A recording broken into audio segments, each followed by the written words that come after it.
Hello everyone, welcome to this channel word trick with PRM. मैं प्रियंका और मैं आप सभी लोगों का स्वागत करती हूँ इस चैनल पे। पहले तो मैं उन लोगों को थैंक यू बोलना चाहती हूँ जिन्होंने मेरे चैनल पे ट्रस्ट करके मेरे चैनल को सब्सक्राइब किया। Thank you so much. चलिए, आज का हमारा फर्स्ट वर्ड है morbidity. Morbidity, okay. Morbidity MORBIDITY। Morbidity का अर्थ होता है विकृत, अस्वस्थ, अनप्लीजेंट एंड स्ट्रेंज। विकृत मतलब कि थोड़ा सा बिगड़ा हुआ या अस्वस्थ, जो स्वस्थ ना हो, ठीक है, उसको हम मॉर्बिडिटी बोलते हैं। अनप्लीजेंट और आश्चर्यचकित हो जाने वाला, स्ट्रेंज थोड़ा। चलिए, हमारा नेक्स्ट वर्ड है सल्ट्री। सल्ट्री SULTRY। सल्ट्री का अर्थ होता है उमस भरा, warm and moist. Warm and moist is equal to humidity. Fine, तो उमस को हम ह्यूमिडिटी भी बोलते हैं। तो अगर कहीं सल्ट्री है तो समझ लीजिए ये ह्यूमिडिटी के बारे में बात हो रही है। हमारा नेक्स्ट वर्ड है डैपर। Dapper DAPPER। डैपर का अर्थ होता है साफ सुथरा, नीट, क्लीन एंड टाइडी। जो साफ सुथरा हो उसको हम डैपर बोलते हैं, नीट एंड टाइडी। फाइन। अगर आप मेरे चैनल पे नए हैं तो आप मेरे चैनल को सब्सक्राइब कर सकते हो अगर आपको मेरा कंटेंट अच्छा लगता हो तो। चलिए, हमारा नेक्स्ट वर्ड है डॉब। डॉब DAUB। डॉब का अर्थ होता है लीपना। To spread a substance such as paint, mud etcetera thickly and और केयरलेसली ऑन टू समथिंग। मिट्टी के घरों में ना, जब मिट्टी से घर को लेपा जाता है ना, उसी संदर्भ में यहाँ पे लेपना वर्ड यूज़ किया गया है। हमारा नेक्स्ट वर्ड है कैलीग्राफी। Calligraphy CALLIGRAPHY। कैलीग्राफी का अर्थ होता है सुंदर लेखन कला, बहुत कर्सिव राइटिंग, बहुत अच्छे से लिखना, आर्ट ऑफ राइटिंग ब्यूटीफुली, सुंदरता के साथ लिखना, उसे हम कैलीग्राफी कहते हैं। और जो लिखता है उसे हम कैलीग्राफर बोलते हैं। हमारा नेक्स्ट वर्ड है कैलिमिटी। कैलिमिटी CALAMITY। कैलेमिटी का अर्थ होता है, इसे कैलेमिटी भी बोलते हैं। कैलेमिटी का अर्थ होता है संकट, डिज़ास्टर। जैसे कहते हैं ना, कहीं पे डिज़ास्टर हो जाता है, कहीं पे फ्लड आ जाता है, तो कैलेमिटी है, डिज़ास्टर है, संकट है, ठीक है। हमारा नेक्स्ट वर्ड है चाइड। Child CHIDE। चाइड का अर्थ होता है डांटना, किसी को डांटना, किसी को फटकारना, उसे हम चाइड बोलते हैं। To reprimand and to speak severely to someone. किसी को डांट फटकार के साथ गुस्से में थोड़ा बोलना और किसी चीज़ के लिए स्कोल्ड करना, स्कोल्ड, तो उसे हम चाइड बोलते हैं, CHIDE। हमारा नेक्स्ट वर्ड है ब्लिस्टर।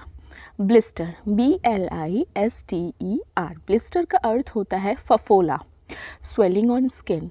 आपने कभी ना कभी देखा होगा, जैसे मान लो हाथ पे कुछ गरम गिर जाता है तो कैसे फफोला निकल जाता है, उस संदर्भ में।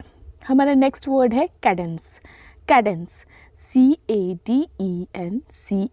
कैडेंस का अर्थ होता है स्वर का उतार चढ़ाव, रेगुलराइज एंड फॉलो वॉइस। जैसे अभी मैं भी कुछ अगर बोल रही हूँ ना, तो कहीं पे मेरी आवाज़ ऊंची हो रही है, कहीं पे नीची हो रही है, नीचे जा रही है, तो उसी चीज़ को हम कैडेंस बोलते हैं, स्वर का उतार और चढ़ाव। हमारा नेक्स्ट वर्ड है बिगेट। बिगेट BEGET। बिगेट का अर्थ होता है पैदा करना, टू फादर और प्रोड्यूस। जनरली ये फादर के टर्म में यूज़ होता है, पैदा करना, बिगेट, टू फादर और टू प्रोड्यूस। फाइन। चलिए, हमारा नेक्स्ट वर्ड है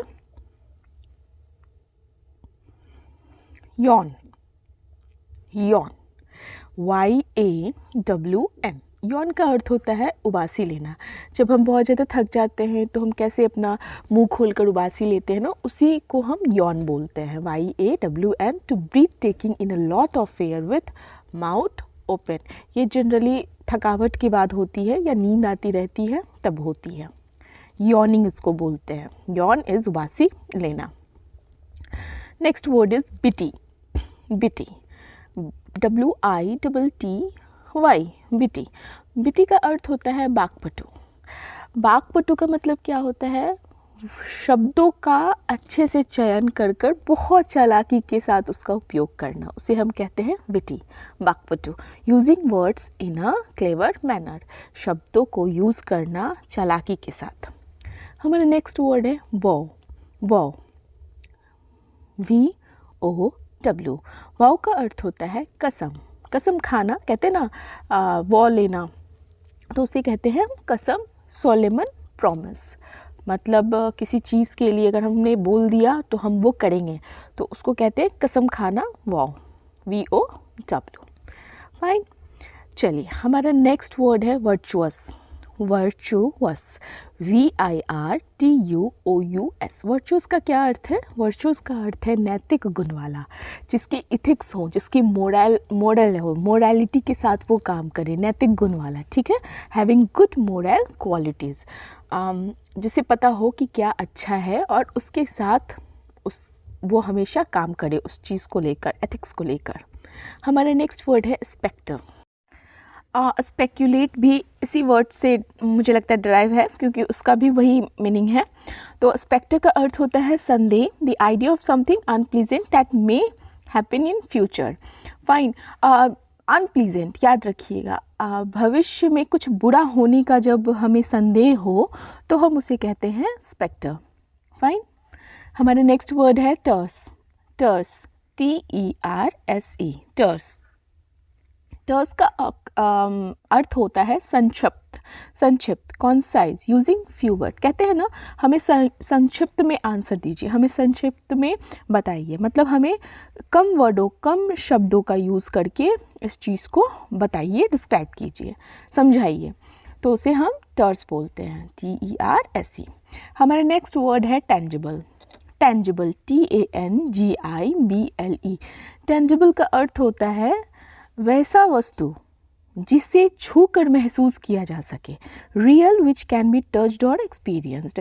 और इसका उलट क्या होता है? इंटेंजिबल। इसका एंटोनिम होता है इंटेंजिबल, जिसे हम छू ना सकें। फाइन, हमारा नेक्स्ट वर्ड है स्ट्रोक।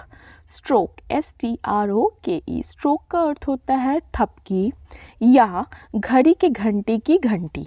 फाइन, या जब हम डायग्राम वगैरह बनाते हैं ना, तो एक कहते हैं ना स्ट्रोक डालो, तो वहाँ पे भी हम स्ट्रोक वर्ड का यूज़ करते हैं। एन एक्ट ऑफ हिटिंग और a sound of striking clock.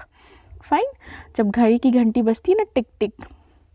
हमारा नेक्स्ट वर्ड है रेस्पाइट। Respite, RESPITE। रेस्पाइट का अर्थ होता है बचाव। बचाव, रिलीफ फ्रॉम समथिंग। किसी चीज़ से जब बचाव हो, रिलीफ मिले, एक तरह का अच्छा फील हो, किसी चीज़ से बचाव हो जाए, तो हम उसे कहते हैं रिस्पाइट, RESPITE। हमारा नेक्स्ट वर्ड है रेन। रेन, यहाँ पे जी जो है साइलेंट होगा, इसे हम पढ़ते हैं REIGN, रेन, जिसका अर्थ होता है शासन, the monarchs period of rule. कहते हैं ना, अगर कोई पहले के टाइम पे जैसे मुग़ल एम्पायर होते थे तो वो शासन करते थे, तो उस पर्टिकुलर एम्पायर का रेन कहते हैं ना, पीरियड, रूलिंग पीरियड। हमारे नेक्स्ट वर्ड है रिडंडेंट। Redundant, REDUNDANT। रिडेंडेंट का अर्थ होता है गैर जरूरी, अननेसेसरी। एक ही चीज़ जब बार बार आए तो कहते हैं ना रिडेंडेंट है यार, अननेसेसरी है, इसका कोई यूज़ नहीं है, एक ही चीज़ बार बार भी आ रही है, तो वहाँ पर हम कहते हैं गैर ज़रूरी, जिसकी ज़रूरत ना हो, उसे हम रिडेंडेंट बोलते हैं। फाइन, सो देखिए, थैंक यू फॉर वॉचिंग। और अगर आपको वो कैप पे कमांड करना है ना, तो इसे आप रट नहीं सकते हो, इसे आप समझो और इसे यूज़ करो, जहाँ मौका मिले उसे यूज़ कर दो, आपके दिमाग में ऑलरेडी फीड हो जाएगा वो चीज़। और इसे रटोगे भी, यूज़ नहीं करोगे तो कोई फ़ायदा नहीं। So thank you for watching.